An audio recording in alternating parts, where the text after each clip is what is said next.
नमस्कार मेरी प्यारी लॉयल फैमिली। और आज के पॉडकास्ट में आपके लिए ट्रक ड्राइवर से जुड़ी हुई एक बहुत ही ज्यादा खौफनाक स्टोरी लेकर के आया हूं। ये स्टोरी केवल एक ट्रक ड्राइवर से जुड़ी हुई नहीं है, बल्कि आप लोग भी इससे पूरी तरह से रिलेट कर पाएंगे, क्योंकि ये हादसा केवल एक ट्रक ड्राइवर के साथ ही नहीं बल्कि किसी के साथ भी हो सकता है। अक्सर ज्यादातर लोगों का रातों में अकेले सफर करना आजकल आम बात हो गई है। कईयों को अपने काम से रिलेटेड आधी रात को सफर करना पड़ता है, तो कई बार हम घूमने जाते हैं तब भी हमें आधी रातों में चलना पड़ता है, और कभी सुनसान सड़क पर हम देखते हैं कि कोई मदद के लिए खड़ा है। अब देखिए, ऐसी सुनसान जगहों पर किसी भी बच्चे या किसी भी औरत की मदद करना हमारा फर्ज है, लेकिन कई बार यही मदद हमें भारी पड़ जाती है। हमें पता ही नहीं चलता कि जो हमें सामने दिख रहा है वो सच है या केवल एक माया से रचा गया ढोंग है। और ऐसा ही हादसा आज हमारे साथ एक ट्रक ड्राइवर ने शेयर किया है, और वो एक ऐसे ही जाल में फंस गए थे।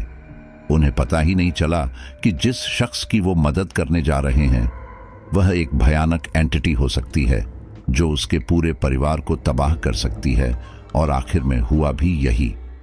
तो जिस ट्रक ड्राइवर ने हमारे साथ ये स्टोरी शेयर की है, और उनका नाम है अहमद, और वो जम्मू के रहने वाले हैं। अब आप ये तो जानते हैं कि ट्रक ड्राइवर्स का क्या काम होता है।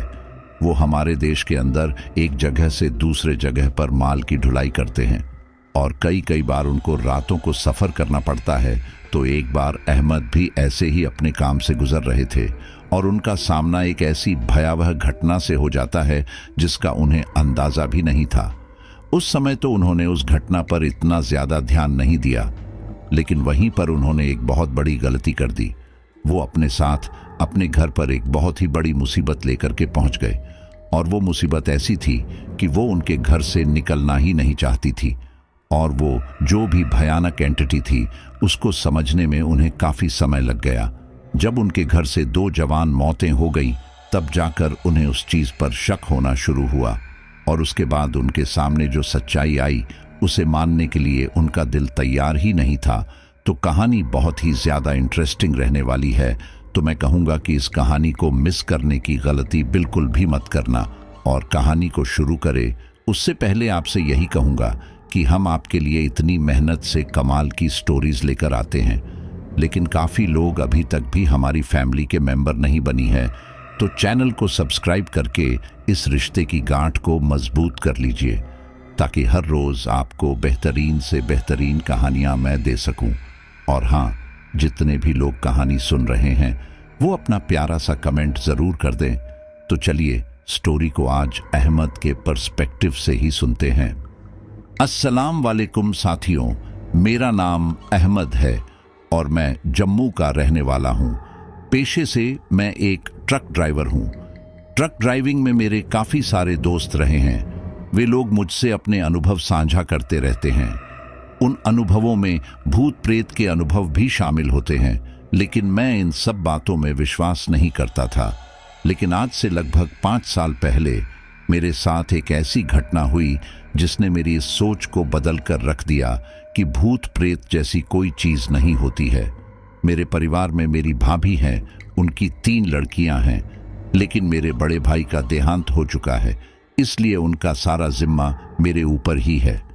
मेरी खुद की बीवी भी है, लेकिन हमारी कोई औलाद नहीं है।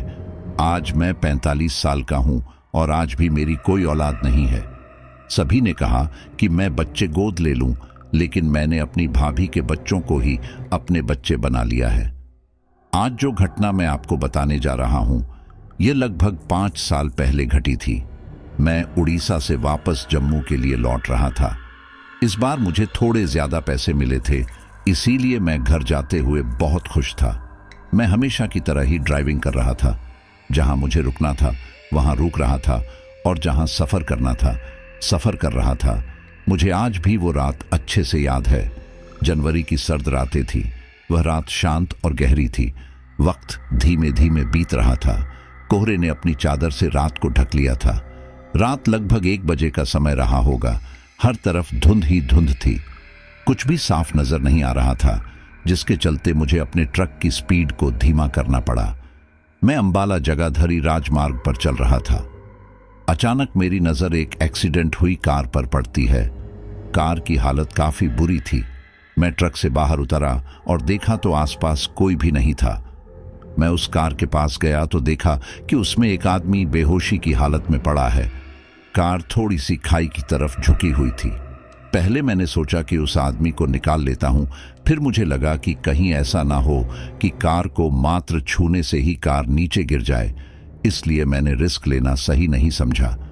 मैंने पुलिस को फोन करने के लिए जैसे ही अपना मोबाइल निकला तो देखा मोबाइल में भी टावर नहीं आ रहे थे। वह आदमी इशारे से मुझे वहां से जाने के लिए कहता है, लेकिन मुझे समझ नहीं आया कि उसने ऐसा क्यों कहा, जबकि उसे तो मेरी मदद की जरूरत थी। उस समय मैं उसके इशारे को नहीं समझ पाया, लेकिन आज मैं सब कुछ समझ चुका हूं। मैं कुछ देर वहीं रुककर किसी अन्य मुसाफिर का इंतजार करने लगा कि उनकी मदद से इस आदमी को निकालकर अस्पताल तक ले जाऊं, लेकिन आधे घंटे तक कोई नहीं आया और अंत में उस आदमी ने दम तोड़ दिया। ये सब हमारे लिए कोई बड़ी बात नहीं थी, क्योंकि हमेशा हाईवे पर अपना ट्रक चलाते थे तो हमें कई बार इस तरह के एक्सीडेंट देखने को मिलते थे। लेकिन मुझे अफसोस इस बात का था कि मैं चाहता तो उसे बचा सकता था, लेकिन मुझे भी बस इसी बात का डर था कि मेरे छूने मात्र से वह गाड़ी खाई में जा सकती थी। खैर, जब मैंने देखा कि मैं कुछ नहीं कर पाया तो मैंने वापस अपना रास्ता तय करने की सोची, लेकिन जैसे ही मैं अपने ट्रक की तरफ मुड़ा, मुझे पेड़ के नीचे एक छोटा बच्चा दिखाई दिया। वह बच्चा पूरी तरह से काला था और काला रंग भी ऐसा जैसे धूप में पक गया हो। उस बच्चों ने अपने शरीर पर कोई भी गर्म कपड़ा नहीं पहन रखा था, केवल कमर से घुटने तक एक गमछा पहन रखा था, वो भी सूती का। उस बच्चे ने मेरा ध्यान अपनी ओर आकर्षित किया। मैं उस बच्चे के पास गया और उससे पूछा कि तुम कौन हो। उस बच्चे ने कोई जवाब नहीं दिया। उस धुंध में और अंधेरे में केवल उस बच्चे की आंखें चमक रही थीं। मैंने उससे पूछा, क्या तुम उस कार वाले को जानते हो? तो उसने ना में सिर हिला दिया। मैंने उससे पूछा, तुम कहाँ रहते हो? तो वो कुछ नहीं बोला। जब मैंने उसके शरीर की तरफ ध्यान दिया कि उसने इतनी ठंड में कुछ नहीं पहन रखा है, तो मुझे उस पर तरस आ गया और मैंने अपनी जैकेट उतारकर उसे दे दी। उसने मुस्कुराहट के साथ वह जैकेट पहन ली। मैंने उससे उसके घर के बारे में पूछा तो उसने इधर उधर देखा, लेकिन वह कुछ बोला नहीं। इसके बाद मैं जाने लगा, क्योंकि मैं किसी भी मुसीबत में नहीं पड़ना चाहता था। मुझे नहीं पता कि वह लड़का कौन था। हो सकता है वह किसी डाकू के गिरोह का सदस्य हो और यह सब उसकी चाल हो। यही सोचकर मैंने वापस ट्रक पर जाने का फैसला किया, लेकिन वह बच्चा मेरे पीछे पीछे आ गया और मुझे देखने लगा। मैं ट्रक में अपनी सीट पर बैठ गया। मैंने उससे पूछा कि तुम्हें क्या चाहिए, मेरे पीछे क्यों आए हो? यह सवाल पूछने पर वह रोने लगा। मैंने गुस्से से अपना हाथ स्टीयरिंग पर पटका और अपनी आंखें बंद की। मुश्किल से 1 या 2 सेकंड के बाद मैंने जैसे ही अपनी आंखें खोली, वह बच्चा मेरी बराबर वाली सीट पर था। मैंने हैरानी से उस बच्चे से पूछा, अरे तुम यहां क्या कर रहे हो? तुम मेरे ट्रक में क्यों बैठे? वह बच्चा बोला, मुझे आपके साथ जाना है, मैं अकेला हूं। इतना कहने के बाद ही वह बच्चा रोने लगा। बच्चे की आवाज बहुत भारी थी। पहले तो वह बच्चा धीमी धीमी आवाज में रो रहा था। जब मैंने उसकी बातों को अनदेखा किया तो वह जोर जोर से रोने लगा। उसका रोना मुझे देखा नहीं जा रहा था, इसलिए मैंने उसे चुप कराया। अच्छा ठीक है, चुप हो जाओ, चलो मेरे साथ चलो। मैंने सोचा था कि इस बच्चे को कल सुबह किसी पुलिस थाने पर पहुंचा दूंगा और अपना पीछा काटूंगा। वह लड़का पूरे रास्ते चुपचाप मेरी बराबर वाली सीट पर बैठा रहा। न मैंने उससे कुछ पूछा और न उसने मुझे कुछ बताया। अगली सुबह करीब 10 बजे तक मैं जम्मू पहुंच चुका था। मैं इस बच्चे को लेकर पुलिस स्टेशन जाने ही वाला था कि अचानक मेरे दिमाग में आया कि चलो पहले घर हो आता हूं। स्टेशन तो काफी दूर है, शाम को इसे पुलिस स्टेशन पर छोड़ दूंगा। यह सोचकर मैं अपने घर चला गया और यही मेरी सबसे बड़ी गलती थी। घर पर मुझे देखकर सब बहुत खुश थे। मेरी भाभी के 3 बच्चे आकर मुझसे लिपट गए। फिर तभी उनका ध्यान इस बच्चे पर गया। उन्होंने मुझसे पूछा, चाचा यह लड़का कौन है? तो मैंने कहा, कोई नहीं बेटा, मेरे दोस्त का लड़का है। अब वह लड़कियां ज्यादा बड़ी नहीं थी, इसलिए मैं उन्हें पूरी बात क्या ही बताता। लेकिन जब मुझसे मेरी भाभी नूरी और मेरी बीवी शाहीन ने पूछा तो उन्हें मैंने रात की सारी बात बता दी। मेरी भाभी ने मुझे इस बात के लिए डांटा कि तुम ऐसे ही किसी के बच्चे को घर कैसे ला सकते हो, तुम्हें वहीं इसका घर का पता करना था और छोड़कर आना था। मैं सफाई दी, लेकिन इतनी रात को मैं कहाँ इसका घर ढूंढता, मुझे अपने घर भी तो वापस आना था। मैं बातें कर ही रहा था कि तभी मेरी छोटी भतीजी, जो कि बाहर बच्चों के साथ खेल रही थी, अचानक उसके सिर पर चोट लग जाती है और लगातार खून बहने लगता है। मुझे आए हुए अभी 1 घंटा भी नहीं हुआ था कि यह सब कुछ हो गया था। मैं तुरंत उसे लेकर अस्पताल पहुंचा और वहां उसका इलाज करने लगा। उस समय वह बच्चा मेरे घर पर शाहीन के साथ ही था और मेरी भाभी मेरे साथ थी। मेरी भतीजे के सिर पर टांके आए थे और शाम तक डॉक्टर ने उसे वापस घर भेज दिया था।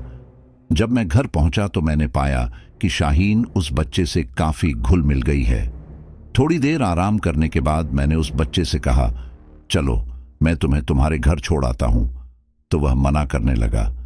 मैंने उससे काफी जिद की, लेकिन वो भी अपनी जिद पर अड़ा ही रहा। तभी शाहीन ने कहा, सुनिए, मुझे आपसे अकेले में कुछ बात करनी है। मैं भी शाहीन की बात सुनने के लिए कमरे में चला गया। शाहीन ने मुझसे कहा, देखिए, यह बच्चा मुझे बड़ा ही अच्छा लग रहा है। मुझे तो लगता है कि अल्लाह ताला ने कहीं ये बच्चा हमारे लिए ही तो नहीं भेजा है। पता है आपको, यह बेचारा कई दिनों का भूखा था। जब मैंने इसे खाना दिया तो यह एक ही साथ सारा खाना खा गया। हम इसे रख लेते हैं ना। आप ही कह रहे थे कि इसका शायद कोई नहीं है। आपने रास्ते भर इससे पूछा कि कौन हो, कहाँ रहते हो, लेकिन ये कुछ नहीं बता पाया। आप इसे अल्लाह का तोहफा समझकर यहीं रख लो ना। मैंने शाहीन से कहा, शाहीन, तुम्हें अच्छे से पता है कि मैं ऐसे ही किसी के बच्चे को नहीं रख सकता।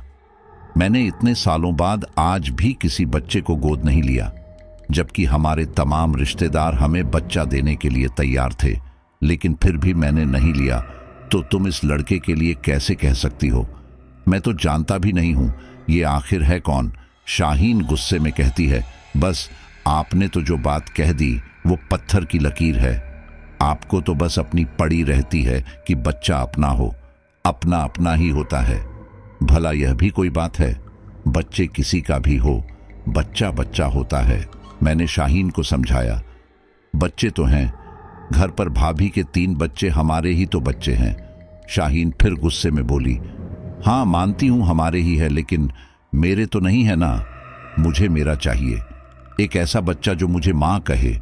भाभी के बच्चों की तो माँ है ना, वह उन्हें अपनी माँ कहते हैं। मुझे तो नहीं कहते, मुझे तो चाची कहते हैं। मैं शाहीन को काफी समझाता रहा, लेकिन वह अपनी जिद पर अड़ी रही और फिर हार कर मुझे उसकी जिद के आगे झुकना पड़ा। बाद में मुझे भी यही सही लगा कि यह बच्चा अकेला तो था ही, चलो पाल लेते हैं, जो इसके नसीब में होगा इसे मिलेगा। लेकिन मैं नहीं जानता था कि यह लड़का हमारे नसीब का क्या हाल करेगा। रात के खाने का समय था, तभी पड़ोस का एक आदमी आया और मुझसे मेरी भतीजे के बारे में पूछने लगा कि इसके कुछ देर पहले चोट लगी थी। वह आदमी मुझसे बोला, अरे मैंने सुना है कि तुम्हारी भतीजी के काफी चोट लगी है और बहुत सारा खून बह गया। बच्चे बता रहे थे कि गली में बाहर बहुत खून ही खून हो रखा था।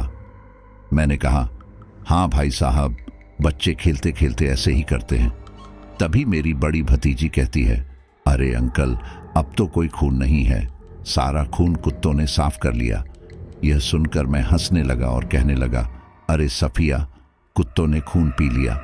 मेरी भतीजी बोली, हाँ चाचा, जब आप मरियम को लेकर अस्पताल गए थे तब बाहर काला कुत्ता आया था और वह उस खून को चाटने लगा। बेचारा बहुत प्यासा था, उसने सारा खून ऐसे साफ कर दिया जैसे वहां पर कभी कुछ था ही नहीं। ये सुनकर मुझे थोड़ा आश्चर्य तो हुआ, लेकिन मैंने इस बात पर इतना गौर नहीं किया। रात हुई, हम लोगों ने खाना खाया। उसके बाद हम सभी अपने अपने कमरे में सोने चले गए। शाहीन ने उस बच्चे को भी हमारे साथ हमारे कमरे में ही सुलाया था। रात लगभग 3 या 4 बजे का समय रहा होगा। अचानक मेरी आंख खुली तो मैंने पाया कि वह लड़का कमरे में नहीं है। शाहीन सुकून के साथ सो रही थी। अब भले ही वह लड़का हमारा नहीं था, लेकिन था तो बच्चा ही ना, इसीलिए मुझे उसकी फिक्र हुई और मैं उसे ढूंढने बाहर गया। वह मुझे ना बरामदे में मिला और ना ही आंगन में मिला। उसके बाद मैं छत पर गया तो देखा कि वह छत पर एक कोने में बैठा है और आसमान की तरफ देख रहा है। यह देखकर मुझे बड़ा आश्चर्य हुआ। मैंने उससे पूछा, यहाँ क्या कर रहे हो, और वो भी इतनी रात को? तो वह बोला, मैं यही सोऊंगा। मुझे सुनकर बड़ा अजीब लगा कि इतनी ठंड में कोई कैसे सो सकता है। जनवरी की ठंड थी, हवा भी चल रही थी और ओस भी पड़ रही थी। मैंने उससे कहा, नहीं बेटा, नीचे चलो, यहां रहोगे तो ठंड लग जाएगी। तो वह बोला, मुझे नीचे नींद नहीं आ रही है। जब मैं अपने घर था तो मैं खुले आसमान के नीचे ही सोता था, मुझे यही सोना है। ये कहकर वह जिद करने लगा। जब वह नहीं माना तो फिर मैंने उसे एक कंबल दिया और कहा, ठीक है, ये कंबल लेकर सो जाओ। उसे कंबल देकर मैं वापस कमरे में आ गया, लेकिन उसके बाद मुझे ठीक से नींद नहीं आई। कुछ ही देर बाद सुबह भी हो गई। मैं उठा, नमाज पढ़ी, फिर मेरे बाद शाहीन उठी। जब वह उठी तो उसने उस बच्चे को वहां नहीं देखा। वह मुझसे पूछने लगी कि वह लड़का कहाँ गया। मैंने शाहीन को बता दिया कि वह कह रहा था कि उसे खुले आसमान में ही नींद आती है। शाहीन को भी यह बात अजीब लगी। वह तुरंत छत पर गई और उस बच्चे को गोद में भरकर नीचे ले आई। वह बच्चा सो रहा था। जब शाहीन ने उसे बिस्तर पर लिटाया तो वह उठ गया और शाहीन को प्यार भरी नजरों से देखने लगा। वो लड़का शाहीन से ऐसे लिपट गया जैसे शाहीन सच में उसकी मां हो। शाहीन को उस बच्चे के रंग रूप से कोई फर्क नहीं पड़ रहा था। उस लड़के ने अपना नाम तो बताया नहीं था, इसीलिए शाहीन ने उसे जुनैद नाम दे दिया था। शाहीन जुनैद को जितना प्यार करती थी, मेरी भाभी नूरी जुनैद को उतना ही नापसंद करती थी। शाहीन जुनैद के आने से काफी खुश थी, जबकि नूरी भाभी किसी न किसी बात पर जुनैद को डांटने का बहाना ढूंढती थी। एक दिन नूरी भाभी ने जुनैद के थप्पड़ मार दिया तो शाहीन नूरी भाभी से बहुत लड़ी। भाभी ने शाहीन को बहुत बुरा भला बोला, यहां तक कि शाहीन रोने लगी और उस दिन के बाद से नूरी भाभी के साथ अजीब अजीब घटनाएं होने लगी। उन्होंने मुझसे कई बातों को लेकर शिकायत थी, जिसमें से चंद बातें मैं आपको बता रहा हूं। एक दिन मैं और शाहीन सभी बच्चों को बाजार लेकर गए थे। उधर घर पर नूरी भाभी अकेली थी, इसीलिए उन्होंने अंदर से घर का दरवाजा बंद कर लिया था। फिर वह अपने काम पर लग गई। भाभी चूल्हे पर रोटियां सेंक रही थीं कि तभी लकड़ियां खत्म हो गईं। वह कुठिया से लकड़ी लेने चली गई। वो बस गई और आई थी कि देखा जिस चिमटे से रोटियां सेंक रही थी वो दीवार पर टंगा है। भाभी ने मुझे बताया था कि उन्हें अच्छे से याद है, वह चिमटा चूल्हे के पास छोड़कर गई थी। इस 2 मिनट में वह चिमटा अपने आप दीवार पर कैसे टंग गया, उन्हें भी समझ नहीं आया और घर में भी कोई और दाखिल भी नहीं हुआ था। उन्होंने खुद कुंडी लगाई थी और कुंडी खोली भी तब थी जब हम लोग वापस आए थे। जब उन्होंने मुझे यह बात बताई तब मुझे उनकी बातों पर यकीन नहीं हुआ और मैंने उन्हें यही कहा कि तुम्हारा वहम होगा, तुम ही ने वो चिमटा दीवार पर टांगा होगा और तुम भूल गई होंगी। वह पहला वाकया था जो नूरी भाभी के साथ घटा था, जिस पर उन्होंने भी मिट्टी डाल दी थी। 1-2 दिन बाद नूरी भाभी का और शाहीन का फिर से झगड़ा हुआ, जिस पर नूरी भाभी ने शाहीन को मारने तक की बात कह दी थी। ऐसा हमारे घर में पहले कभी नहीं हुआ था। मुझे इन सब की वजह वो बच्चा लग रहा था जिसे नूरी भाभी बिल्कुल भी पसंद नहीं करती थी। उस रात नूरी भाभी अपनी 3 लड़कियों के साथ अपने कमरे में सो रही थी। उन्होंने आंखें बंद ही थी कि तभी कुछ सामान गिरने की आवाज से उनकी आंख खुली तो उन्होंने देखा कि उनकी अलमारी से ही कुछ किताबें नीचे गिर गई हैं। उन्होंने किताबें उठाकर रख दी, लेकिन जैसे ही वो बिस्तर पर आकर लेटी, दोबारा अलमारी का दरवाजा खुला और किताबें एक एक करके फिर से नीचे गिरने लगी। इस बार नूरी भाभी डर गई थी। वह डरते डरते वापस अलमारी के पास गई और एक एक करके किताबें अलमारी में रखने लगी। जैसे जैसे वह एक एक किताब अलमारी में रख रही थी, वैसे वैसे ही किताब एक एक करके नीचे गिर रही थी।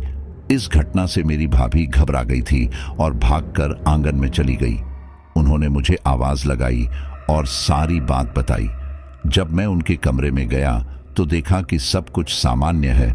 सारी किताबें अलमारी में सही ढंग से रखी हुई हैं। मैंने भाभी से कहा, भाभी कुछ भी तो नहीं है, सब कुछ सही तो है, कहाँ कोई किताब नीचे गिर रही है, दिखाओ मुझे। भाभी ने कहा, अरे अहमद, मैं सच कह रही हूं। सच में किताबें अपने आप नीचे गिर रही थीं और जब मैं किताबें अलमारी में रखती तो वापस नीचे गिर जाती। ऐसा लग रहा था जैसे कोई जानबूझकर किताबें नीचे गिरा रहा हो, लेकिन मुझे कोई भी नजर नहीं आ रहा था। मैंने भाभी से कहा, आप फिक्र मत कीजिए, मैं आपके कमरे के बाहर ही सो जाता हूं। इतना कहने पर वह शांति से सो गई। अगली सुबह मेरी बड़ी भतीजी की चीखने की आवाज आने लगी। मैं उनके कमरे के बाहर ही सोया हुआ था। उसके चीखने की आवाज से मेरी नींद खुली और मैं भागकर कमरे में गया और जो मैंने देखा, मैं देखकर हैरान हो गया। मेरी भाभी की लाश पंखे से बंधी हुई थी। फांसी का फंदा लटका हुआ था जो कि उनके दुपट्टे का ही बना हुआ था। उनके दोनों हाथ हवा में अकड़े हुए थे। मुझे नहीं पता उनके साथ क्या हुआ था। नूरी भाभी की जीभ काफी ज्यादा बाहर निकली हुई थी और आंखें दोनों खुली हुई बाहर की तरफ आ रही थी। दोनों हाथ हवा में ऐसे खड़े हुए थे जैसे जबरदस्ती किसी ने पकड़ रखे हैं। उनकी दोनों पैर पीछे की तरफ मुड़े हुए थे। उनका यह हाल देखकर मेरा सिर वहीं चकराने लगा। मैं जमीन पर बैठ गया। कुछ देर मैंने अपने सिर को दबाया और फिर नॉर्मल हुआ। बच्चों का रोना चीखना देखकर शाहीन भी उठ चुकी थी। वह जुनैद को गोद में लेकर भाभी के कमरे में आई तो वह भी चौंक पड़ी। भाभी की ऐसी हालत देखकर हमने अपना आपा खो दिया था। मुझे समझ ही नहीं आ रहा था कि ये सब क्या हुआ और कैसे हुआ। मैंने भाभी की लाश को नीचे उतारा तो भाभी की लाश अभी भी ऐसे ही अकड़ी हुई थी। मैंने उनके हाथों को सीधा करने की कोशिश की, लेकिन वे सीधे नहीं हो रहे थे और उनके पैर पूरी तरह से पीछे की तरफ मुड़े हुए थे। ऐसा लग रहा था जैसे कि वह जन्मजात ऐसे ही हो, पीछे की तरफ। जब मुझे यह बात असामान्य लगी तो मैंने पड़ोस के एक आदमी को बुलाया और मेरी भाभी को लाश को दिखाया। वो भी भाभी की लाश को देखकर हैरान था कि यह उनकी लाश का क्या हाल हो गया है। मैंने उन्हें बताया कि उनकी लाश पंखे से लटकी हुई थी और मैंने ही भाभी को नीचे उतारा है। इस पर उन्होंने मुझे थोड़ा डांटा भी कि तूने लाश को हाथ क्यों लगाया, अगर यह पुलिस केस हुआ तो फिर तू फंसेगा। लेकिन उस वक्त मैंने इस बात की परवाह नहीं की थी। आखिर वह मेरी भाभी थी। मैं उन्हें इस तरह से कब तक लटका हुआ देखता रहता। उस समय मेरे दिमाग ने काम नहीं किया, क्योंकि मैं छोटे से गांव में रहता था, इसीलिए गांव में ज्यादा लोग भी नहीं थे। जब लोगों को पता चला कि मेरी भाभी मर चुकी है और बहुत ही अजीब तरीके से मरी है, तो लोगों ने यही कहा कि इस बात को बाहर मत निकलने देना, वरना पुलिस आकर इन्हें परेशान करेगी। ये लोग तो वैसे ही इतने परेशान हैं। मोहल्ले वालों की मदद से मैंने अपनी भाभी का कफन दफन करा दिया।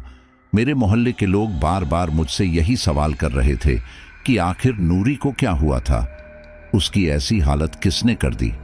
कुछ लोग ये भी जानते थे कि एक दिन पहले नूरी का शाहीन से झगड़ा हुआ था। उन लोगों ने मुझे इस बारे में कहा भी कि कहीं ऐसा तो नहीं कि शाहीन ने ही नूरी को मारा हो। लोग यह बात खुलकर कहते हुए कतरा रहे थे, क्योंकि शाहीन मेरी बीवी जो थी, लेकिन मैं जानता हूं शाहीन ऐसा कभी नहीं कर सकती। एक दो दिन बाद मैंने अपनी बड़ी भतीजी सफिया से पूछा, सफिया उस रात को क्या हुआ था, सच सच बताना। सफिया ने कहा, चाचा मुझे बस इतना पता है कि जब रात में एक बार मम्मी उठी थी, जब उन्होंने आपको भी उठाया था, यह कहकर कि अलमारी से किताब में नीचे गिर रही है। तब मुझे भी कुछ गिरने की आवाज आई थी, लेकिन मेरी नींद नहीं खुली थी। मुझे भी बार बार लग रहा था कि कोई बार बार सामान गिर रहा है। फिर जब मम्मी ने आपको शोर मचाकर उठाया और हम भी उठ गए। आप तो बाहर चले गए थे, लेकिन मैंने देखा कि सच में अलमारी से किताबें अपने आप गिर रही थीं। मैंने अम्मी से कहा भी कि मैं आपको बुला लाऊं, लेकिन अम्मी ने मना कर दिया और हम दोनों को सोने के लिए कहा। मरियम तो पहले ही सो चुकी थी। मम्मी ने हम दोनों को सुला दिया। फिर हमें नहीं पता क्या हुआ और हम लोग जब फज्र में उठे तो हमने अम्मी को इस हाल में देखा। कहते कहते सफिया रोने लगी। सफिया की उम्र 12 साल की थी। वह थोड़ी समझदार थी, लेकिन थी तो बच्ची ही। उन बच्चों के सिर से उनकी माँ और बाप दोनों का साया उठ चुका था। अब जो कुछ भी थे, मैं और शाहीन ही थे। इधर उधर से शाहीन के कानों में भी ये बातें आई कि शाहीन और नूरी का झगड़ा चल रहा था और लोग शाहीन पर भी शक कर रहे थे। शाहीन को भी बहुत बुरा लग रहा था कि अब उस पर शक किया जा रहा है, जबकि वह तो कुछ भी नहीं जानती थी। फरवरी का दूसरा हफ्ता चल रहा था और तब ठंड के साथ बारिश भी थी, जिस वजह से ठंड और भी ज्यादा बढ़ गई थी। एक हफ्ते तक धूप देखने को नहीं मिली थी। सब लोग धूप देखने के लिए तरस चुके थे। मैं तो 2 दिन से नहाया ही नहीं था, इतनी ठंड लग रही थी। लेकिन जुनैद, वह तो दिन में 2 बार नहाता था, और वो भी ठंडे पानी से। पहले तो मुझे यह नॉर्मल लगा। मैंने सोचा कि हो सकता है जहां यह रहता था वहां ठंड में भी ठंडे पानी से नहाते होंगे, लेकिन इतनी कड़ाके की ठंड में भी कोई ठंडा पानी से कैसे रह सकता है। मैंने इस बारे में शाहीन से कहा तो शाहीन बोली, अरे वो बहुत मजबूत बच्चा है, उसे कुछ नहीं होगा। मैंने तो उसे कई बार गर्म पानी करके नहलाने की कोशिश की, लेकिन गर्म पानी से तो वह ऐसे भागता है जैसे इस समय हम ठंडे पानी से भागते हैं। यह बात मुझे और भी अजीब लगी। मुझे घर आए हुए लगभग 20 दिन हो चुके थे। 3 दिन बाद मुझे माल लेकर नई जगह जाना था। इसी बीच मुझे मेरे 2 पुराने दोस्त मिलने आए, क्योंकि वह जानते थे कि मैं 3 दिन बाद 8 दिन के लिए बाहर चला जाऊंगा। उन्हें लगा फिर क्या पता मैं उनसे कब मिल पाऊं, इसीलिए उन लोगों ने मुझसे दावत मांगी, तो मैंने उन्हें भी खुशी खुशी अपने घर आने के लिए आमंत्रित कर दिया। शाहीन ने उस दिन अच्छा खासा गोश्त बनाया था, लेकिन जब मेरे दोस्त आए और उनके खाने की बारी आई तो शाहीन हैरान हो गई। हंडिया में कुछ भी नहीं था। हंडिया ऐसे साफ पड़ी थी जैसे किसी ने चाट चाट के खाई हो। शाहीन यह देखकर घबरा गई और मुझे अकेले में बुलाकर सारी बात बताई। मेरे लिए भी यह हैरानी की बात थी, लेकिन इस समय तो मेरे दोस्तों को खाना खिलाना जरूरी था। अब गांव का इलाका था, रात में वहां क्या ही मिलता। इसलिए उस दिन मैंने उन्हें आलू की सब्जी और चावल बनाकर ही खिला दिए। उन्होंने भी कुछ नहीं कहा। मुझे बहुत ही अजीब लगा कि मैंने बड़ी खुशी खुशी उनकी दावत की थी और उन्हें दावत में क्या खिलाया, आलू और चावल। अब उस रात मैं और शाहीन यही सोचते रहे कि ऐसा कैसे हो सकता है, हंडिया से सारा का सारा खाना कैसे गायब हो सकता है। अच्छा, उस दिन मैंने एक बात और नोट की थी। जुनैद का पेट और दिनों के मुकाबले उस दिन ज्यादा फूला हुआ था, और जब हमने आलू चावल बनाए थे, शाहीन उसे खिलाने बैठी थी तो उसने साफ मना कर दिया था।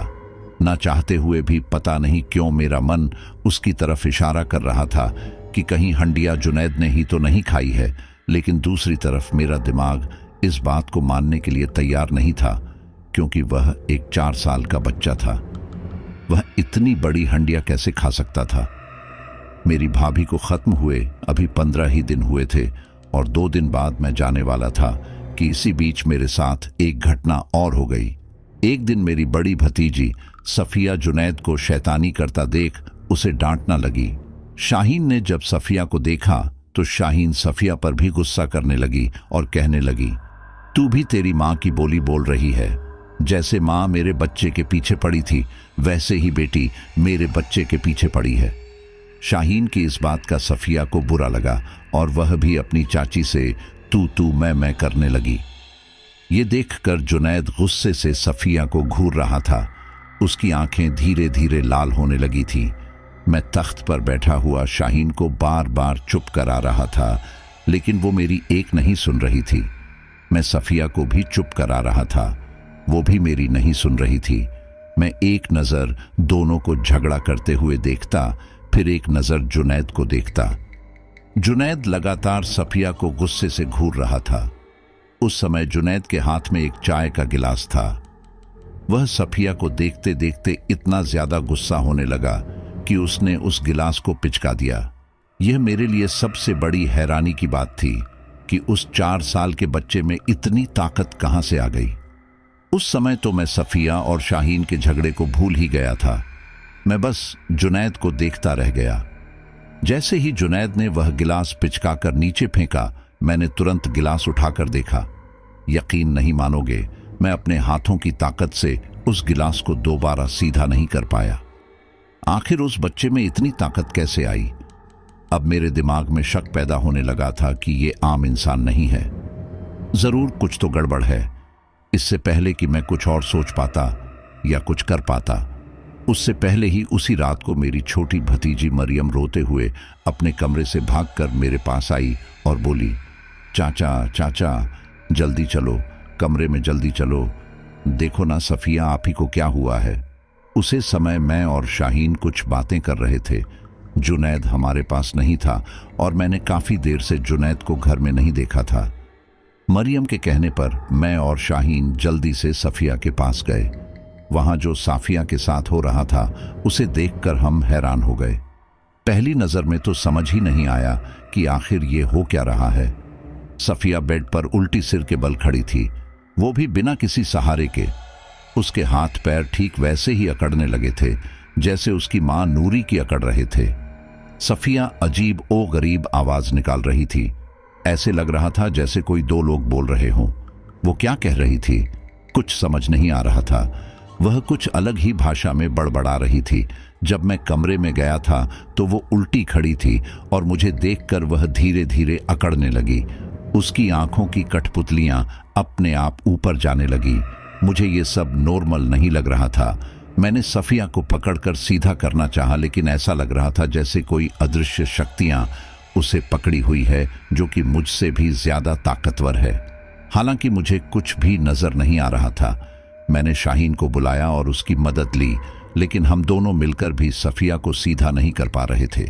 अचानक हम दोनों को इतनी तेज झटका लगा और हम दीवार से जा टकराए। ऐसा लगा जैसे किसी अदृश्य शक्ति ने हमें धक्का दिया हो। शाहीन के तो सिर पर चोट भी लग गई थी। मेरी समझ नहीं आ रहा था कि शाहीन को संभालूं या फिर सफिया को। उधर उसकी दोनों बहनें रो रही थी। मैंने वापस सफिया को पकड़ने की कोशिश की, लेकिन उससे पहले ही सफिया एक ही झटके में हवा में सीधी खड़ी हो गई। उसकी आंखें इतनी खौफनाक थी कि मेरा दिल जोरों से धड़कने लगा। मैंने सफिया के दोनों हाथ पकड़े और फिर अकड़न कम हुई और वो मुझे ही मारने लगी। उसके हाथों में इतनी ताकत थी कि उसका मारना मुझे ऐसा लग रहा था जैसे कोई पत्थर मार रहा है। उसने मुझे उठाकर जमीन पर पटक दिया। मैं यह देखकर हैरान था। मैं समझ चुका था कि यह कोई ऐसी ही बात नहीं है, जरूर कोई ऊपरी मामला है। मैं तुरंत बाहर भागा ताकि किसी की मदद ला सकूं। मैं बराबर वाले घर में गया और एक दादा को साथ में लेकर आया। जब मैं वापस आया तो देखा कि सफिया आंगन में बने हौज में गर्दन डाले खड़ी है। मैंने जल्दी से जाकर सफिया को उठाया तो अब उसका शरीर हल्का हो चुका था, लेकिन वह मर चुकी थी। उसकी आंखें और मुंह खुला हुआ था, चेहरा सफेद पड़ चुका था। मैंने उसे पकड़कर झंझोड़ा, सफिया सफिया क्या हुआ? लेकिन वह कोई जवाब नहीं दे रही थी। तभी दादाजी ने सफिया की नब्ज पकड़कर देखी तो उसकी नब्ज बंद पड़ी थी। दादाजी ने कहा, बेटा अब इसमें कुछ नहीं है। यह सुनकर मैं रोने लगा। मेरी नजर घर के बाकी सदस्यों पर गई। मुझे आंगन में कोई नजर नहीं आया, लेकिन मैंने देखा कि अंदर से दरवाजा पीटने की आवाज आ रही है। मैं भागकर अंदर गया तो कमरे में शाहीन और सफिया की दोनों बहनें बंद थीं। मैंने दरवाजा खोला तो वे लोग भागकर बाहर आए और सफिया सफिया चिल्लाने लगे। उन्होंने देखा सफिया जमीन पर पड़ी थी। मैंने शाहीन से कहा, सफिया नहीं रही। यह सुनकर शाहीन भी रोने लगी। कुछ ही देर में सारा मोहल्ला हमारे घर इकट्ठा हो गया। सभी लोग तरह तरह की बातें बना रहे थे। उस समय पहली बार मुझे मोहल्ले के ही पड़ोस के दादा, जिन्हें मैं घर लेकर आया था, उन्होंने कहा, अहमद जैसा तुम बता रहे हो, मुझे यह मामला ऊपरी लगता है। मेरी मानो तो किसी मौलाना को दिखा लो। कहीं तुम्हारे घर में कोई भूत प्रेत या जिन्न जिन्नात तो नहीं है। मेरा दिमाग भी थोड़ा परेशान था। जितनी भी चीज हो रही थी सब अदृश्य शक्तियों की तरफ ही इशारा कर रही थी। इसलिए सफिया का तीजा करने के अगले दिन ही मैं पास की मस्जिद में गया और वहां के इमाम को मैंने सारी बात बताई। उन्होंने कहा, ठीक है, मैं अपने साथ किसी मौलाना को लेकर तुम्हारे घर आऊंगा। सफिया की बहनें दिन रात रोती रहती थी, क्योंकि नूरी भाभी के मरने के बाद सफिया ही उनका बहुत ख्याल रखती थी। सबसे छोटी बेटी तो गोद की ही थी। कभी कभी शाहीन को उसे संभालने में दिक्कत होती थी। लेकिन हैरान करने वाली एक बात और थी कि जब शाहीन को दिक्कत होती थी तो जुनैद भी परेशान हो जाता था। मैंने अपनी आंखों से देखा था। एक दिन शाहीन नेहा को लेकर गोद में सुलाने की कोशिश कर रही थी, लेकिन वह सो नहीं पा रही थी। शाहीन बड़े ही प्यार से उसे सुलाने की कोशिश कर रही थी और अब वह थोड़ी परेशान होने लगी थी। जब जुनैद ने देखा कि उसकी माँ का सारा ध्यान नेहा की तरफ है तो उसे एक बार फिर गुस्सा आने लगा। जुनैद को यह भी एहसास हो रहा था कि उसकी माँ शाहीन नेहा को लेकर परेशान हो रही है, क्योंकि वह सो नहीं रही और रोए जा रही है। नेहा सबसे छोटी थी, वह अपनी माँ के पास ही रहा करती थी और बड़ी बहन भी उसे बहुत लगा के रखती थी। अब दोनों में से कोई भी नहीं था। ऐसे में शाहीन के लिए नेहा को संभालना और भारी होता जा रहा था। न जाने क्यों मेरे मन ने यह कहा कि नेहा को खतरा है, क्योंकि जिस तरह से सब कुछ हो रहा था मैं नहीं मान सकता था कि जुनैद ऐसे ही नेहा को घूर रहा है। उसके दिल में नेहा के लिए नफरत पैदा हो रही थी। यह तो मैं देख ही चुका था जब नूरी और शाहीन एक बार झगड़ा कर रहे थे और उसी रात नूरी का इंतकाल हो जाता है। यह सब कुछ नॉर्मल नहीं था। तभी मुझे ध्यान आया कि जिस समय सफिया के साथ उल्टी सीधी, अजीब और गरीब हरकतें हो रही थीं, उस समय जुनैद घर में मौजूद नहीं था। न जाने क्यों मेरा ध्यान बार बार जुनैद की तरफ ही जा रहा था, क्योंकि जब से जुनैद आया था घर में कुछ न कुछ तो अलग हो रहा था। जब मुझे नेहा के लिए खतरा महसूस हुआ तो नेहा को मैंने अपने पास ही रखा।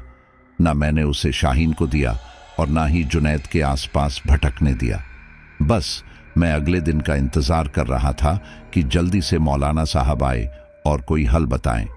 अगले दिन इमाम साहब मौलाना जावेद को लेकर घर आए और जैसे ही घर में उन्होंने अपना पहला कदम रखा, वह रुक गए। उन्होंने मन ही मन कुछ पढ़कर अपने दोनों हाथों पर फूंककर अपने पूरे शरीर पर हाथ फेर लिया। उसके बाद उन्होंने दूसरा कदम घर के अंदर रखा। जब वह घर में दाखिल हुए थे तो उनके चेहरे से तभी मालूम हो गया था कि घर में कुछ तो है। इमाम साहब और मौलाना जावेद के आते ही मैंने शाहीन को पानी लाने के लिए कहा। जब शाहीन पानी लेकर बाहर आई तब जुनैद भी शाहीन के साथ था। जैसे ही मौलाना जावेद की नज़र जुनैद पर पड़ी, वह उसे बड़ी बड़ी आंखों से घूरने लगे। उन्होंने जुनैद को अपने पास बुलाया। जुनैद भी चुपचाप उनके पास चला गया और उन्हें सलाम किया। जैसे ही जुनैद ने सलाम किया, मौलाना जावेद के चेहरे पर एक अजीब मुस्कान आ गई। उन्होंने जुनैद का हाथ पकड़ा और दोनों हाथ एक साथ मिलकर देखने लगे। इसके बाद जुनैद के चेहरे का रंग थोड़ा उड़ने लगा। उन्होंने जुनैद को अपने पास बिठाए रखा। उसके बाद उन्होंने अपनी आंखें बंद की और मन ही मन वह कुछ बुदबुदाने लगे। शायद कुरान की कोई आयतें पढ़ रहे थे। इसके बाद उन्होंने अपनी आंखें खोली और कहा, जाओ जुनैद बेटा, तुम बाहर जाकर खेलो। उधर शाहीन चाय नाश्ता बनाने के लिए रसोई घर में चली गई और मैं इमाम साहब और मौलाना जावेद के पास बैठा रहा। मैंने उनसे पूछा, मौलाना साहब, मैं बड़ा ही परेशान हूँ। मेरे घर में बहुत ही कम दिनों में 2 मौतें हो गईं जो कि नॉर्मल नहीं थीं। बाकी आपको इमाम साहब ने सब बातें बताई होगी। मुझे भी मेरे घर में अजीब सा लगता है। वैसे तो मैं इन सब बातों को नहीं मानता, लेकिन न जाने क्यों ना चाहते हुए भी मेरा दिल इन सब चीज़ों की तरफ मुड़ रहा है। अब आप ही मेरी परेशानी को दूर कीजिए। मोहल्ले की 1-2 लोगों ने कहा कि मैं इमाम साहब से जाकर मिलूं। अगर कोई ऊपरी असरात की बात है तो शायद घर में चल रही परेशानियां दूर हो जाएंगी। मौलाना जावेद बोले, बिल्कुल सही कहा तुमने। तुम्हारा शक बिल्कुल ठीक है। तुम्हारे घर में जिन्न ने डेरा डाल रखा है और कोई ऐसा वैसा जिन्न नहीं, वह एक जिद्दी जिन्न है। मैंने हैरानी से कहा, जिन्न ने? मौलाना जावेद बोले, हाँ, यह जो बच्चा तुम्हारे साथ है, यह कौन है? यह किसका बेटा है? क्योंकि यह तुम्हारी जिन्स से नहीं है, यह इंसान नहीं है। आखिर यह तुम्हारे घर में क्या कर रहा है और तुम इससे मिले कैसे? मौलाना जावेद की यह बात सुनकर मुझे अचंभा तो बिल्कुल हुआ, क्योंकि सच में वो मेरा बेटा नहीं है और ना ही मेरे किसी रिश्तेदार का बेटा है। मैंने मौलाना जावेद को जुनैद की सारी सच्चाई बता दी, जिस पर उन्होंने कहा, अच्छा, तो यह जिन्न तुम्हें हाईवे से मिला है। देखो अहमद, मैं अभी तो कुछ नहीं कह सकता, क्योंकि जिन्हों को छेड़छाड़ करना इतना आसान नहीं है। उनमें हमसे ज्यादा शक्तियां होती हैं, या यूं कह सकते हैं कि शारीरिक तौर पर वह हमसे ज्यादा शक्तिशाली होते हैं। मैं ऐसे ही जुनैद से कोई बात नहीं कर सकता और ना ही उसे इस घर से निकाल सकता हूं। अगर मैं ऐसा करता हूं तो हो सकता है कि वो मुझ पर भी हमला कर दे, और मानो या मत मानो, लेकिन तुम्हारी भाभी और भतीजी का कत्ल भी इस जिन्न ने ही किया है जिसे तुमने अपने घर में पनाह दे रखी है। मैंने मौलाना से पूछा, मैंने तो सुना था कि जिन्न बड़े भयानक होते हैं और यह तो एक बच्चा है। मौलाना जावेद कहते हैं, हाँ, ये बात हकीकत है, लेकिन अगर तुमने जिन्न का असली रूप देख लिया तो तुम सच में डर जाओगे। और रही बात बच्चा होने की, तो जिन्न एक आदमी के रूप में भी अपने आप को बदल लेते हैं। जिन्न बहुत तरह के होते हैं। कुछ ऐसे होते हैं जो अपने आप को किसी जानवर में बदल में लेते हैं, जैसे काला कुत्ता, सांप और या फिर छिपकली। लेकिन हाँ, जिन्न हर बार बुरे हो ये जरूरी नहीं है। जिन्न भी अच्छे और बुरे हो सकते हैं, क्योंकि उन्हें भी अल्लाह ने ही बनाया है। मौलाना जावेद मुझे यह सारी बातें बता ही रहे थे कि तभी शाहीन चाय नाश्ता लेकर आ जाती है, तो मौलाना जावेद चुप हो जाते हैं और मैं भी चुप हो जाता हूँ। इसके बाद शाहीन एक स्वेटर लेकर जुनैद को आवाज लगाती है, जुनैद बेटा, इधर आओ, स्वेटर पहन लो, बाहर ठंड हो रही है। लेकिन जुनैद साफ मना कर देता है। वो कहता है, नहीं, अभी मुझे ठंड नहीं लग रही है। यह सुनकर मौलाना जावेद मुस्कुराकर मुझे देखते हैं। मैं उनकी मुस्कुराहट को समझ नहीं पाया था कि तभी शाहीन वापस आती है और मुझसे जुनैद की शिकायत करती है। मैं शिकायत को ये कहकर डाल देता हूँ कि अरे खेल रहा है, गर्मी लग रही होगी। इसके बाद शाहीन तो वापस किचन में चली जाती है और मैं मौलाना जावेद को सफाई देता हूँ कि जुनैद हमेशा ऐसे ही करता है ना, गर्म पानी से नहाता है, ना स्वेटर पहना है। मौलाना जावेद कहते हैं, हाँ, वह स्वेटर नहीं पहनेगा क्योंकि उसे ठंड नहीं लगती, वह आग से बना हुआ है, उसे तो यह मौसम अच्छा ही लग रहा है। तुम लोगों को जुनैद से सतर्क रहने की जरूरत है। अब मुझे इजाजत दो, मैं चलता हूं और मैं इमाम साहब को बता दूंगा कि तुम्हें जुनैद को मेरे पास कब लेकर आना है, और तब तक यह ताबीज रखो, अपने घर के सभी लोगों को पहना देना, इससे वो जुनैद तुम्हें कोई नुकसान नहीं पहुंचा पाएगा। मौलाना जावेद में हमें ताबीज दिए और वापस चले गए। मैंने वो ताबीज शाहीन और अपनी दोनों भतीजियों को पहना दिया। हालांकि शाहीन पूछ भी रही थी कि ये किस चीज की ताबीज है, तो मैंने ये कहा कि घर में खैरो बरकत के लिए है और कोई बीमारी दुख तकलीफ ना हो उस चीज के लिए है। तभी शाहीन बोली, अरे तो एक ताबीज और ले लेते ना, जुनैद भी तो है, उसे पहना देना, वह भी तो हमारा बेटा है। शाहीन की इस बात पर मैंने कहा, अरे वो बीमार ही कब रहता है, तुम्हें तो बीमारियां लगती रहती हैं। तो शाहीन इस बात पर भी गुस्सा करने लगती है कि आप उसे अपना नहीं मानते। फिलहाल मैं शाहीन को यह कहकर टाल देता हूं कि ठीक है, मैं उसके लिए भी एक ताबीज ले आऊंगा। उधर मुझे जुनैद से डर लग रहा था।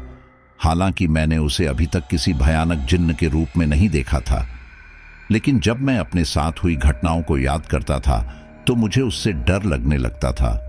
इधर मैं नेहा को भी संभाले संभाले फिर रहा था, क्योंकि मैं उसके लिए भी चिंता में था कि जुनैद उसे कहीं नुकसान न पहुंचा दे। उस रात जब जुनैद बाहर से खेल कूद कर घर आया तो उसे घर में घुसते ही अजीब महसूस हुआ, क्योंकि वह घर में चारों तरफ ऐसे घूम रहा था जैसे कुछ ढूंढ रहा हो या फिर कहीं छुपना चाह रहा हो। लेकिन उस दिन बात खत्म हो गई। अब अगले दिन शाहीन उसे नहलाने के लिए उसके कपड़े उतारने लगती है, लेकिन जैसे ही वह जुनैद को छूती तो उसे हल्का सा करंट लगता, एक झनझनाहट पैदा होती। शाहीन को यह बड़ा अजीब लगा और उसने मुझे इस बारे में बताया, तो मैंने कहा कि लाओ मैं कपड़े उतार दूं। अब जैसे ही मैं कपड़े उतारने चला तो मुझे भी ऐसा ही महसूस हुआ। अब मैं समझ चुका था कि यह सब उस ताबीज की वजह से है। जुनैद सच में एक जिन्न था। मैं अपनी नजरें चुराने लगा और तभी जुनैद समझ गया कि जरूर कुछ तो गड़बड़ है। जुनैद की नजर शाहीन के गले में पड़े तावीज पर गई। जुनैद ने पूछा, अम्मी आपके गले में ये क्या है? शाहीन ने कहा, बेटा यह ताबीज है, दुख, तकलीफ, बीमारियां, इससे ये सब दूर रहेगी। जुनैद ने पूछा, ये आपको किसने लाकर दिया? शाहीन ने कहा, और किसने? तुम्हारे पापा ने ही लाकर दिया। जुनैद उस समय वहां से भाग गया। शाहीन को भी अजीब लगा और मुझे भी। शाहीन बोली, इसे क्या हुआ? मैंने कहा, मुझे नहीं पता। मैंने शाहीन को अब तक जुनैद की जिन्न होने की बात नहीं बताई थी, क्योंकि शायद वो ये बर्दाश्त नहीं कर पाती। जुनैद ने अपने आप को उसी कमरे में बंद कर लिया और रोने लगा। शाहीन दरवाजा पीटने लगी ताकि जुनैद दरवाजा खोल दे, लेकिन वह अंदर बैठा गुस्सा कर रहा था। जब शाहीन ने उससे उसके गुस्से की वजह पूछी तो उसने कहा, आपने गले में जो ताबीज पहन रखा है उसे उतार दो। इसे देखकर मेरी आंखों में दर्द होता है। ये काला रंग मेरी आंखों में चुभ रहा है।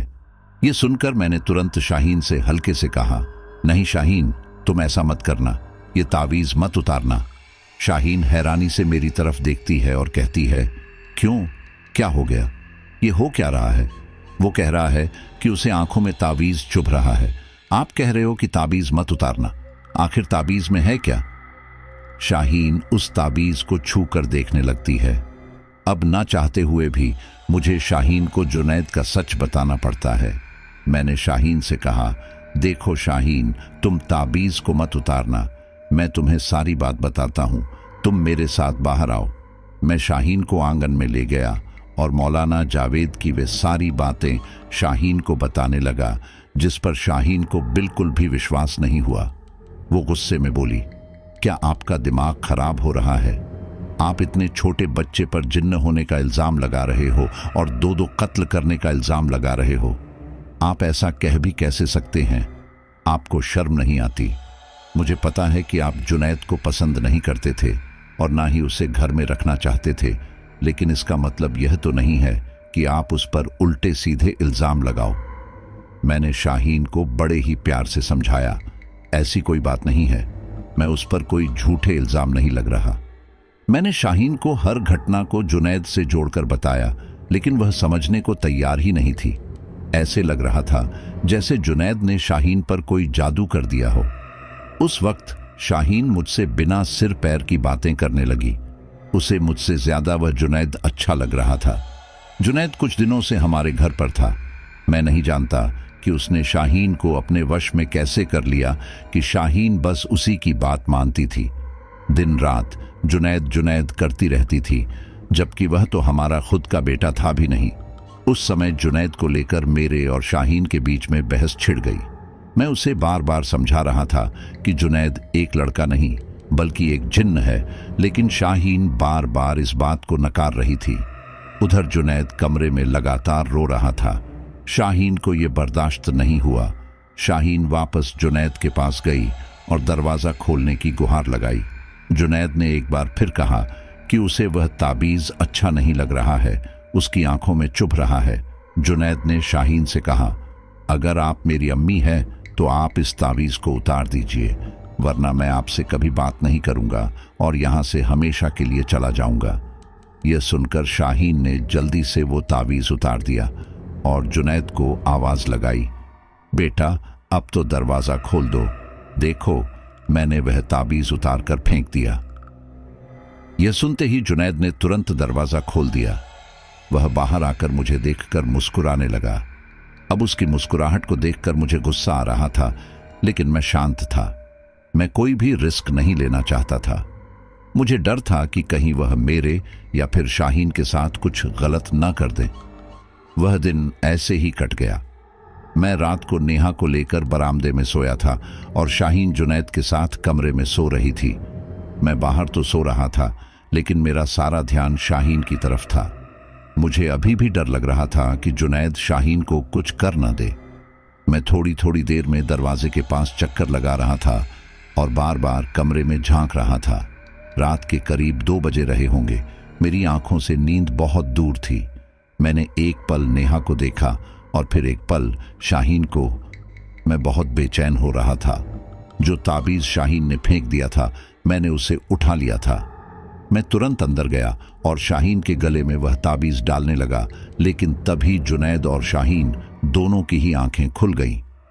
जब शाहीन ने देखा कि मेरे हाथ में वह ताबीज है तो वह मुझ पर गुस्सा करने लगी। इसके बाद हम दोनों में एक बार फिर झगड़ा शुरू हो गया। शाहीन को परेशान होता देख जुनैद एक बार फिर परेशान होने लगा।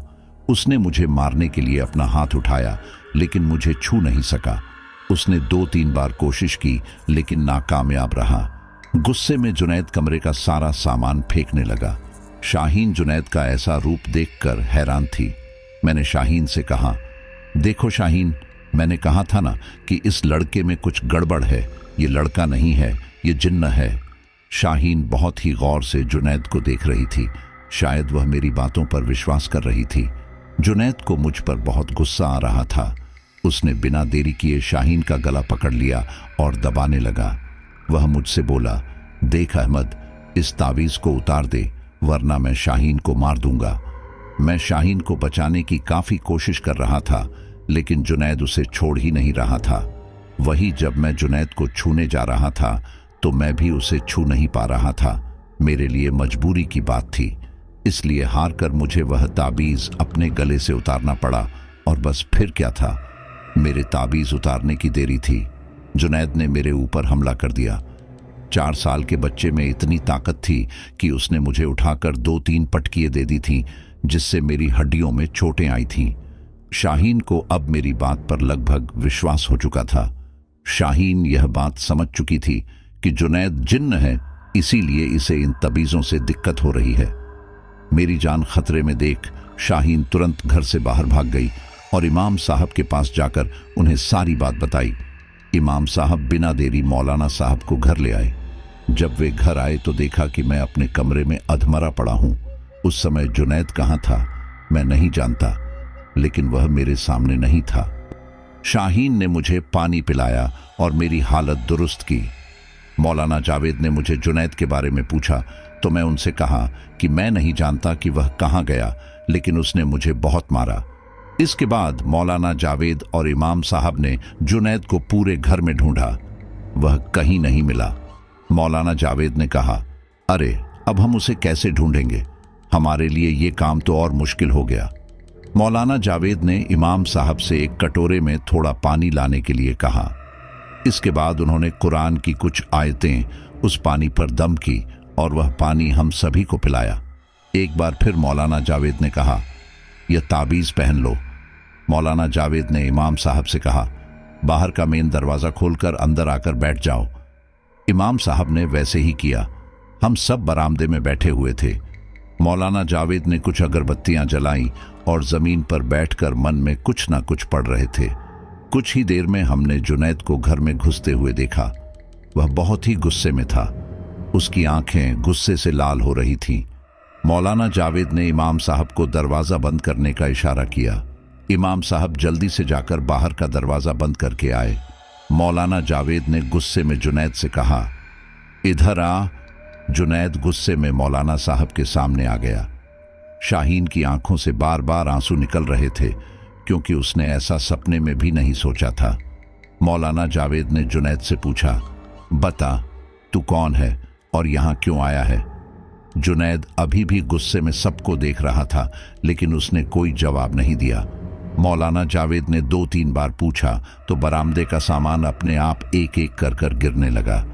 इसके बाद मौलाना जावेद ने उसी पानी की कुछ बूंदें जुनैद पर छिड़की जो कुछ देर पहले सभी को पीने के लिए दिया था। इसके बाद जुनैद ने कहा, मैं कमरुद्दीन हूँ, मैं एक जिन्न हूँ। मौलाना ने पूछा, तू यहाँ क्या कर रहा है, इनके घर क्यों आया है। जुनैद ने कहा, क्योंकि मैं अकेला था। मौलाना ने पूछा, तेरे गिरोह के लोग कहाँ गए और तू अकेला कैसे हो गया। इस पर जुनैद ने जो बताया उसे सुनकर मैं भी हैरान रह गया था। जुनैद ने बताया, मैं मुसलमान कबीले का ही जिन्न था। हमारी भी एक दुनिया थी और अभी भी है, लेकिन मैं इंसानों के बीच की दुनिया में फंस चुका हूँ। हम उन जिन्हों में से हैं जो कि इंसान का शरीर ले सकते हैं, इंसान की शक्ल में अपनी शक्ल को तब्दील कर सकते थे। लेकिन यह काम मुझ जैसे छोटे जिन्न का नहीं था। यह काम भी किसी बड़े जिन्न के बस की बात ही थी, क्योंकि इंसान की शक्ल में आने के बाद हमें अपनी शक्ल में भी वापस जाना होता है। उसके लिए भी हमें कई अमल करने पड़ते हैं। तब जाकर हम इंसानी शरीर ले पाते हैं या फिर वापस अपने शरीर में जा पाते हैं। जिस तरह से हमारी एक अलग दुनिया है, हमारे भी लोग हैं, हमारा भी परिवार है। मेरे अब्बा जो कि इंसानी शक्ल लेने में माहिर है, मैं भी उनकी तरह ही बनना चाहता था, लेकिन मुझे नहीं पता था कि मैं इस तरह से फंस जाऊंगा। मैंने उनकी एक किताब देखी थी जिनमें वह सभी अमल लिखे थे जिससे कि हम इंसानी शरीर में या किसी दूसरे शरीर में बदल सकते हैं। वह किताब तो मैंने पढ़ ली और मैं इंसानी शक्ल में आ गया, लेकिन मुझे वापस अपनी शक्ल में जाने का अमल नहीं पता था। मैंने बहुत कोशिश की, लेकिन मैं नाकामयाब रहा। इसके अलावा मैंने जानवर के रूप ले लिए, लेकिन मैं अपने रूप में वापस नहीं जा पाया। अब मुझे मेरे जिन्स के लोग नहीं पहचान पाएंगे। मैं फंस चुका हूं। मैंने इंसानी शरीर ले तो लिया था, लेकिन मैं वापस जिन्न नहीं बन पा रहा था। इसी के चलते मुझे इंसानी दुनिया में जगह जगह भटकना पड़ा।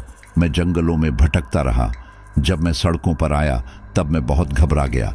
सब तरफ गाड़ियां ही गाड़ियां चल रही थी। मैं इसी तरह भटकते भटकते कई गांव, कई शहर पहुंचा, लेकिन मुझे कहीं भी ठिकाना नहीं मिला। लोग मुझे नहीं अपनाते थे। जब मुझे भूख लगती थी तो मैं खाना मांगता था। कभी कोई खाना दे देता था और कभी कोई नहीं देता था, और उस खाने से मेरा पेट भी नहीं भरता था। एक दिन मैं एक हाईवे पर भटक रहा था, तभी मुझे अहमद दिखाई दिया। मुझे कार में बैठा एक शख्स दिखाई दिया। मैंने उससे खाने के लिए कुछ मांगा, लेकिन उसने मुझे बहुत जोर से धक्का दे दिया। मेरे सिर पर चोट लग गई। वो आदमी तब भी नहीं रुका और कार से निकलकर मुझे एक थप्पड़ मार दिया। फिर मुझे गुस्सा आया और मैंने उसकी कार का एक्सीडेंट करा दिया। अहमद ने भी मुझे देखा था और मेरे पास आकर मुझसे मेरा हालचाल पूछा। तब मुझे पता चला कि दुनिया के इंसान के इतने भी बुरे नहीं हैं। अभी तक मुझसे किसी ने भी मेरे बारे में नहीं पूछा था, ना ही किसी को मेरी फिक्र हुई थी, लेकिन अहमद ने मुझे अपने कपड़े दिए और मुझे अपने साथ आने की इजाज़त भी दे दी। और जब मैं यहाँ आया तो शाहीन, जिसने मुझे माँ का प्यार दिया, वह बिल्कुल मेरी माँ के जैसे मुझे प्यार करती है। मुझे नहीं पता कि अब मैं अपनी दुनिया में वापस लौट पाऊंगा या नहीं। इसीलिए मैंने शाहीन को ही अपनी माँ माना और अब मैं हमेशा शाहीन के साथ ही रहूंगा। वह मुझे बहुत प्यार करती है। मैं उसे छोड़कर कहीं नहीं जाऊंगा, और जो कोई भी मुझे शाहीन से अलग करने की कोशिश करेगा या शाहीन को कोई नुकसान पहुंचाने की कोशिश करेगा तो मुझसे बुरा कोई नहीं होगा। जैसे मैंने नूरी को और सफिया को मार दिया, वैसे ही मैं सबको मार दूंगा, चाहे वह अहमद हो या फिर तू ही क्यों ना हो। जुनैद की ये बातें सुनकर शाहीन रोने लगी थी। आखिर वो भी उसे माँ का ही प्यार दे रही थी, लेकिन ये कुदरत के खिलाफ था। मौलाना ने कहा, तुझे इतना हक नहीं है कि तू किसी का कत्ल कर सके। अगर तूने शाहीन को अपनी माँ माना था तो इसका परिवार तेरा परिवार भी था। तू एक बुरा जिन्न है, तू अल्लाह का नाफरमान है। अगर सच में तुझे शाहीन से मोहब्बत है तो इसे और इसके परिवार को छोड़ दे। जुनैद कहता है, नहीं, मैं नहीं छोड़ूंगा, ये अम्मी भी बहुत प्यार करती है। मौलाना कहते हैं, देखो, हमें पता है तुम बेसहारा हो, लेकिन मैं तुम्हें वापस तुम्हारे परिवार के पास पहुंचा दूंगा। जिन्न और इंसान एक परिवार में भला कैसे रह सकते हैं? कल को तुम बड़े होगे, तुम्हें अपना परिवार भी बनाना है। ऐसे में तुम किसी इंसानी जिन्स की लड़की के साथ नहीं रह सकते। ये कुदरत के खिलाफ है। तुम्हें आने वाले वक्त में बहुत सारी परेशानियों का सामना करना पड़ सकता है। बेहतर यही है कि तुम अपने लोगों में लौट जाओ और तुम्हें तुम्हारे परिवार तक पहुंचाने में मैं मदद करूंगा। मौलाना की इस बात पर जुनैद शाहीन की तरफ देखता है और कहता है, मैं अपनी अम्मी से पूछता हूं कि क्या वो मुझे वापस भेजना चाहती हैं। शाहीन चुप थी। फिर मैंने शाहीन को समझाया कि उसके असली लोग जिन्न ही हैं, हम नहीं। हालांकि शाहीन का मन जुनैद से अलग होने का नहीं था, लेकिन जब वह नूरी भाभी और साफिया की मौत को याद करती है तो सिहर जाती है। इसीलिए न चाहते हुए भी शाहीन ने जुनैद को वापस उसके लोगों के पास भेजने के लिए हामी भर दी, और सही भी यही था कि जुनैद अपने लोगों में वापस जाए, वरना उसका गुस्सा हम इंसानों के लिए खतरनाक साबित हो सकता है। इसके बाद जुनैद ने भरी आंखों से कहा, ठीक है, मैं आपको उस जगह ले जाता हूं जहां मैंने वो अमल किया था जिससे मैं इंसान के शरीर में बदल गया था, लेकिन मैं नहीं जानता कि मेरा परिवार अब कहां होगा। इसके बाद मौलाना साहब कहते हैं, ठीक है, हमें अभी लेकर चलो। जाते जाते जुनैद ने कहा, मैं एक बार अम्मी से गले मिलना चाहता हूं, क्या मुझे इजाजत है? शाहीन ये सुनकर फफक फफक कर रोने लगी। सिर्फ वही नहीं, मेरी आंखों में भी आंसू आ गए। मैंने मौलाना की तरफ नजर भर कर देखा, क्योंकि मैं भी चाहता था कि एक आखिरी बार शाहीन जुनैद से अच्छी तरह मिल ले। मौलाना ने कहा, हाँ तुम मिल सकते हो, लेकिन अगर उसे नुकसान पहुंचाने की कोशिश की तो ये मत भूलना कि मैं अल्लाह की ताकत से तुम्हें खत्म करने की हिम्मत रखता हूं। जुनैद चुपचाप शाहीन के पास आता है और उससे लिपट कर रोने लगता है। ये मंजर देखकर मुझे भी रोना आ रहा था। लेकिन इसके बाद जुनैद हमें जम्मू की ऐसी वादियों में ले गया जहां दूर दूर तक कोई भी इंसान नहीं दिख रहा था। घने पेड़ों के बीच चलते चलते हमें रात हो गई थी, लेकिन अभी और आगे जाना था। काफी चलने के बाद जुनैद एक झील के पास रुका और बोला, जब मैं इंसानी शरीर में आया था तो मैं यहीं इसी झील के पास खड़ा था। इसके बाद मौलाना ने जुनैद को एक जगह खड़े रहने को कहा और उस पर कुछ पढ़कर फूंकने लगे। उन्होंने ये क्रिया 7 बार की। इसके बाद उन्होंने पास की ही झील का पानी एक पीतल के बर्तन में लिया और फिर उस पर कुछ दम किया। वह पानी जुनैद को पीने के लिए दिया। जुनैद ने जैसे ही वह पानी पिया, उसके शरीर में दर्द उठने लगा। इसके बाद मौलाना ने कहा, हम तुम्हें जिन्न में बदलते हुए नहीं देख सकते, इससे तुम्हें और तकलीफ हो सकती है। हम फिलहाल यहां से जा रहे हैं, तुम अपने असली रूप में आ जाओगे और मैं तुम्हें कुछ वजीफे बता रहा हूं। ये वजीफे यहां रहकर तुम्हें 7 दिन तक करने हैं। उसके बाद तुम्हें तुम्हारे माँ बाप मिल जाएंगे। 7 दिन तक तुम्हारा खाना पानी यहां आता रहेगा। मुझे पूरी उम्मीद है कि 8वें दिन तुम अपने परिवार के साथ होगे। इसके बाद मौलाना साहब ने एक छोटी सी पर्ची पर कुछ लिखकर जुनैद के हाथों में दे दिया और हम सभी को वहां से वापस घर ले आए। अब इसके बाद जुनैद को उसका परिवार मिला या नहीं मैं नहीं जानता, लेकिन हाँ इतना जरूर जानता हूं कि मैं 7 दिन तक वहां पर जुनैद के लिए खाना लेकर जाता रहा और झील के पास खाने को रख देता था। अगले दिन वह खाना वहां नहीं मिलता था। इन 7 दिनों में मैंने वहां किसी और इंसान की कोई मौजूदगी नहीं देखी थी, इसलिए मैं यह बात पक्के तौर पर कह सकता हूं कि वह खाना जुनैद ही खाता था। अपने मन को शांत करने के लिए मैंने 8वें दिन भी वहां खाना रखा, लेकिन वह खाना वहां से गायब नहीं हुआ था। मुझे पूरी उम्मीद है कि अब जुनैद अपने परिवार के साथ चला गया होगा। आज भी शाहीन को जब जुनैद की याद आती है तो वह रोने लगती है। मुझे भी बहुत अफसोस होता है कि इन जिनों का भी एक परिवार होता है, इनमें भी एहसास होते हैं। खैर जो भी है, बस अपनी जिंदगी में मैंने इतना सीखा है कि अकेली राह पर चलना इतना आसान नहीं होता है। आप भले ही किसी की मदद करने के लिए जा रहे हो, लेकिन हो सकता है कि वह आपको नुकसान पहुंचा दे, जैसे कि मेरे साथ हुआ।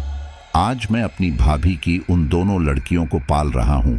शाहीन ने उन्हें अपना बच्चा ही मान रखा है और वह दोनों लड़कियां शाहीन को चाची नहीं बल्कि अम्मी ही कहती हैं। तो साथियों, हमारी आज की स्टोरी यहीं पर पूरी होती है और आज की जो घटना अहमद के साथ घटित हुई है, ये किसी के साथ भी घटित हो सकती है, क्योंकि हम अक्सर अनजान राहों पर मिलने वाले लोगों की मदद करने के लिए तैयार रहते हैं और हम इंसानी फर्ज को निभाते हुए उनकी मदद करने की सोचते हैं। लेकिन कई बार ऐसे जिन्न या कोई आत्मा, भूत, प्रेत, चुड़ैल कुछ भी हो सकती है जो किसी भी छलावे के रूप में हमारे सामने आ जाती है। और ट्रक ड्राइवर के साथ तो ऐसी चीजें ज्यादातर होती ही रहती हैं, क्योंकि एक वही होते हैं जो रातों के अंदर सफर करते हैं। और ये तो आपने सुना ही होगा कि आधी रात के समय ही बुरी ताकतों की शक्तियां बहुत ही ज्यादा बढ़ जाती हैं और यह अपने सबसे भयानक रूप में होती है। तो आधी रात को जब तक आप श्योर ना हो, तब तक अकेले किसी की भी मदद करने के लिए ना उतरे, क्योंकि भूत, प्रेत या चुड़ैल ही नहीं बल्कि कोई डाकू या चोर भी आपको लूट सकते हैं। तो उम्मीद करता हूं कि ये स्टोरी आपको काफ़ी ज़्यादा पसंद आई होगी। हालांकि काफ़ी कम लोग ऐसे होते हैं जो आखिर तक कहानी को सुनते हैं। अगर आप कहानी को अंत तक सुन रहे हैं तो मुझे कमेंट बॉक्स में ज़रूर बताइए और मैं आपका नाम अगली स्टोरी में लेने की पूरी कोशिश करूंगा। अब हम अपने कुछ लॉयल फ्रेंड्स के नाम लेते हैं। विजय वर्मा, बिहार। मानी सोही, बठिंडा। ललित भारद्वाज, ओम प्रकाश पटेल, वाराणसी। अर्पणा गुरुंग, बेंगलोर। रमेश बोहरा, असम। सागर, नासिक। यूएस तिवारी लोहारी, सिरसा, प्रयागराज। सिद्धार्थ पांडे, उत्तर प्रदेश। ज्योति मस्तूद, सांगली। उमाशंकर, दिल्ली। सभी का बहुत बहुत धन्यवाद। मिलते हैं अगले स्टोरी पर।